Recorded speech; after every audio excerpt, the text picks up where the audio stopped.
नमस्कार दोस्तों, स्वागत है आप सभी का किसान बुलेटिन में और मैं हूं आपके साथ पारुल यादव। चलिए नजर डालते हैं किसान बुलेटिन में आज की बड़ी हेडलाइंस पर। पंजाब सरकार ने पेश किया वित्त वर्ष 2023 से 24 के लिए बजट।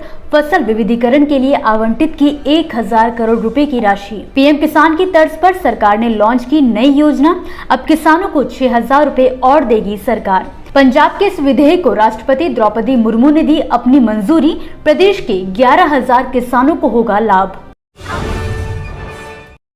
देखिए ग्रीन टीवी यूट्यूब पर भी, बस सब्सक्राइब करें और बेल आइकन दबाएं। पंजाब में आम आदमी सरकार के बनने के बाद बीते गुरुवार को पार्टी ने अपना पहला पूर्ण बजट पेश किया है, जिसमें सरकार द्वारा कृषि समेत शिक्षा और स्वास्थ्य पर खास ध्यान दिया गया।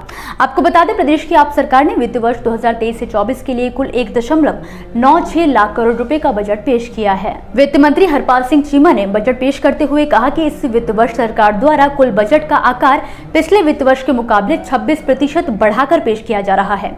बात कृषि क्षेत्र की करें तो वित्त मंत्री ने कृषि और संबंधित क्षेत्र के लिए बजट में 20% की वृद्धि के साथ 13,888 करोड़ रुपए का बजट पेश किया है। बजट में फसल विविधीकरण के लिए 1000 करोड़ रुपए की राशि आवंटित की गई है। सरकार ने एक जोखिम शमन फसल बीमा योजना, भाव अंतर भुगतान योजना शुरू करने का फैसला लिया है। चीमा ने कहा कि धान और मूंग की फसल की सीधी बुवाई के लिए 125 करोड़ रुपए आवंटित किए गए हैं। उन्होंने पराली जलाने के मुद्दे पर कहा कि पराली जलाने की घटनाओं में 30% की गिरावट आई है। वहीं इसके अलावा कृषि क्षेत्र के लिए वित्त वर्ष 2023 से 24 के लिए 9,331 करोड़ रुपए की मुफ्त बिजली सब्सिडी निर्धारित की गई है। पंजाब के साथ ही महाराष्ट्र सरकार द्वारा भी किसानों के लिए वित्त वर्ष 2023 से 24 के लिए बजट पेश कर दिया गया है। इस बजट में महाराष्ट्र सरकार ने किसानों के लिए एक बड़ा ऐलान करते हुए केंद्र की पीएम किसान सम्मान निधि योजना के ही तर्ज पर एक नई योजना की घोषणा कर दी है, जिसके तहत अब महाराष्ट्र के किसानों को प्रदेश सरकार की ओर से भी सालाना 6000 रुपए की राशि दी जाएगी। इससे प्रदेश के 1 करोड़ से अधिक किसानों को सीधा फायदा होगा। दरअसल प्रदेश के उप मुख्यमंत्री देवेंद्र फडणवीस ने गुरुवार को विधानसभा में बजट 2023 पेश करते हुए पीएम किसान सम्मान निधि स्कीम की तर्ज पर नमो शेतकारी महासम्मान योजना की घोषणा की है।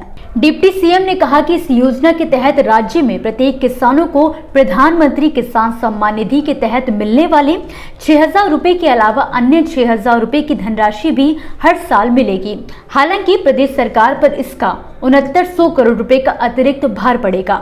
वहीं डिप्टी सीएम ने कहा कि राज्य सरकार बेमौसम बारिश और सूखे से प्रभावित किसानों के लिए मोबाइल आधारित ई पंचनामा शुरू करेगी, ताकि फसलों को हुए नुकसान का आकलन किया जा सके। इस दौरान उन्होंने कृषि गतिविधियों को बढ़ावा देने के लिए ड्रिप सिंचाई और खेत तालाबों की भी घोषणा की है। देश की राष्ट्रपति द्रौपदी मुर्मू ने हाल ही में पंजाब के एक विधेयक को अपनी मंजूरी देते हुए किसानों को राहत दी है। आपको बता दें, सरकार के इस फैसले से ये विधेयक अब कानून में बदल गया है, जिसके तहत प्रदेश के 4000 एकड़ से ज्यादा भूमि पर कब्जा रखने वाले 11,200 से ज्यादा किसानों को मालिकाना हक मिलेगा।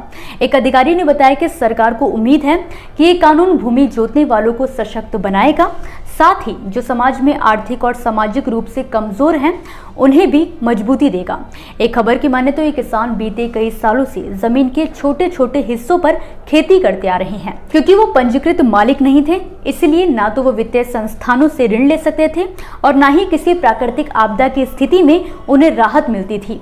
लेकिन अब उन्हें अन्य भूस्वामियों की ही तरह सभी लाभ मिल सकेंगे। ये विधेयक उचित मुआवजे का भुगतान करने के बाद 4000 एकड़ से ज्यादा भूमि पर कब्जा रखने वाले 11,200 से ज्यादा काश्तकारों को संपत्ति के अधिकार की अनुमति देता है। वहीं एक आधिकारिक बयान में कहा गया है कि यह अधिनियम कृषि सुधार से जुड़ा कदम है और इससे कृषि क्षेत्र में निवेश को बढ़ावा मिलेगा और उत्पादकता भी बढ़ेगी।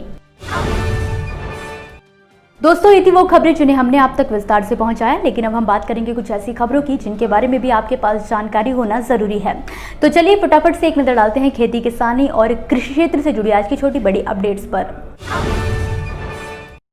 हिमाचल प्रदेश में लंबे समय से बारिश नहीं पड़ने के चलते रबी फसलों को भारी नुकसान हुआ है। सबसे ज्यादा 2,857.78 लाख रुपए का नुकसान राज्य के हमीरपुर जिले में हुआ है। राज्य के कृषि निदेशक राजेश कौशिक ने कहा कि जिन क्षेत्रों में किसान सिंचाई के लिए पूरी तरह से बारिश पर निर्भर रहते हैं, वो इलाके सबसे ज्यादा प्रभावित हुए हैं।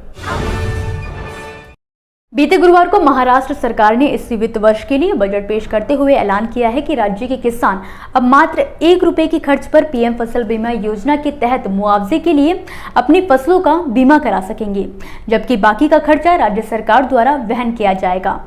जाहिर है कि अभी तक किसानों को फसल बीमा योजना के तहत कुल बीमा राशि के प्रीमियम का 1.5 से 5% तक चुकाना होता था।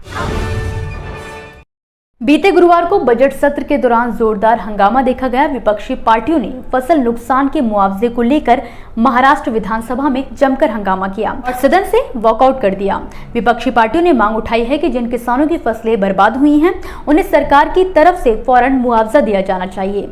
इस हफ्ते महाराष्ट्र में बेमौसम बारिश और ओलावृष्टि से फसलों को भारी नुकसान हुआ है। हरियाणा कृषि विश्वविद्यालय हिसार में आज से हरियाणा कृषि विकास मेले की शुरुआत हो चुकी है। मेले का उद्घाटन कृषि मंत्री जेपी दलाल ने किया, जबकि 12 मार्च को मेले के समापन पर हरियाणा के मुख्यमंत्री मनोहर लाल किसानों से सीधे मुलाकात करेंगे।